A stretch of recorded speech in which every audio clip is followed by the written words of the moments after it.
Hello everyone, this is Jordan from the Help Desk. Just want to give you a kick-starting video here, tips and tricks on how to make Outlook look just a little bit nicer, just a little bit more interesting, kind of break up this big white slate that they give you. Okay, so first things first, sometimes you find that the ribbon is being hidden. This was a problem in Outlook 2010 for some people. It's not real obvious sometimes what to do here. So if you just click on home, you get your buttons back, but they go away, when you click back down here. If you want to keep that there, just click this little pin, and it pins the ribbon there so it doesn't go anywhere. I can come down here and click around and nothing goes away. Okay, next thing, just real quick. These, when you hover over the left here, you see those colors pop up. That actually marks messages read and unread. Just kind of a quick thing, quick little tip for you. Okay, now visually, first thing we got to do is make this less white. It's just so blank. So we go to File Options, General, and here we are, Office Theme. Go ahead and just change it to dark gray because light gray is not very much of a step because dark gray is not that dark. Also, I'm going to give it a background circuit because I'm a geek. Click OK. Okay, circuit just kind of gives you something interesting up here in the very, very top. Dark gray kind of shows up over here, shows up back here, but you still get some color differentiation in our ribbon and in our message boxes, so that's nice. Okay, next, I prefer to have icons next to all of my folders. So to do that, we go to ... we go to folders. And there they are. Okay, you have to be in Mail to do this. If we click on Mail again, they actually go away. So this isn't something that sticks. If we're in Calendar and we hit Folders, it shows folders in the calendar view. So that's not what we want. We have to click Mail first. And the quickest way to do it is actually to hit Control 6. And there we go. The reason that works is because this is Control 1, Control 2, Control 3, Control 4. I'm guessing that Notes is 5. Let's try it. Control 5. That's my notes, yeah. So Control 1 is Mail, 2 Calendar, 3 People, 4 Tasks, 5 Notes, 6 Folders. And see, because I was in Notes first, it gave me the folders in the Notes view. So I want to hit Control 1 and Control 6, and there we go. I'm in Mail, and I've got folders. Some of you will prefer the way this looks. Like I said, it's annoying that it doesn't stick. Maybe there's an option to bring the icons back permanently. I don't believe that there is. At this time, I'm not aware of one. All right, next, the fonts here on unread messages.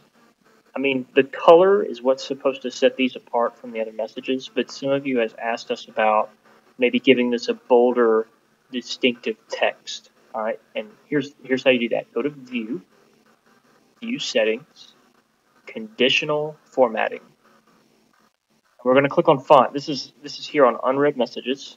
You can change some options on these other ones, but really most of us deal with are unread messages and read messages. So we're going to go to unread, font. And I believe that this is the default. I tried to set this back to look like it does when you first install the application. It may be just a little different from what you see on yours. But we're going to make this look totally different here. I'm going to set this on bold. Actually, let's set it to bold italic. I can even give it a weird font, but I'm not going to because Outlook has been switching my fonts back and forth when I go in here to make changes. So I'm just going to leave it here on the font, bold italic. I'm going to set it to bigger so that it really shows up. And I'm also going to change this to black. Now here's what's interesting. This section up here only affects the sender address that you see up here in the messages. The color usually only affects the subject line. So I'm going to click black.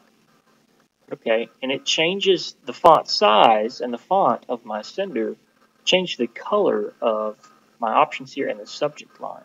Let's go back in here. I'm going to show you something really interesting. Conditional formatting, font. I'm going to change this to fuchsia, which is just this really terrible color.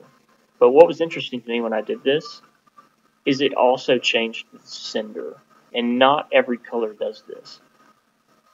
If we go back to font and we go back to custom, which is the stock color, which I actually prefer, it actually makes the sender a black text. I haven't gone through each and every color to see, which colors work for both and which only work for the subject, just like, this custom blue color only works for the subject line and for the marker over here. All right, one other thing I want to show you guys. If you hover over a message, or actually no, it's when you have a message selected.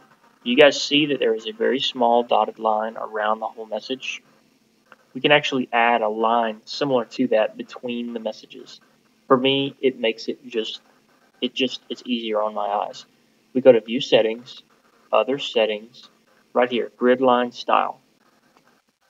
And when I set this to small dots, I even tried dashes.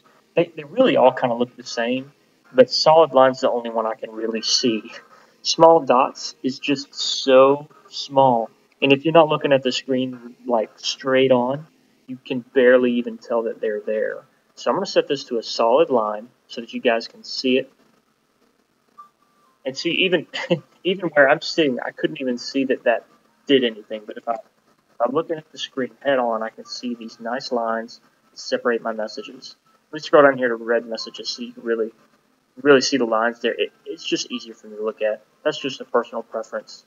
Once again, you don't have to do any of this stuff to Outlook to use it, but it sure does make it just a little bit easier to look at. You have to deal with this stuff all day, every day, right? So why not make it just a little bit less annoying? That stock setting of plain white all the way around, it was really hard to get used to at first when we all started using 2013. It's the first thing that most people wanted to change is the color of the whole application. I wish we could change it to something else. Dark gray works for me, but it'd be nice if they had something else just for some variety.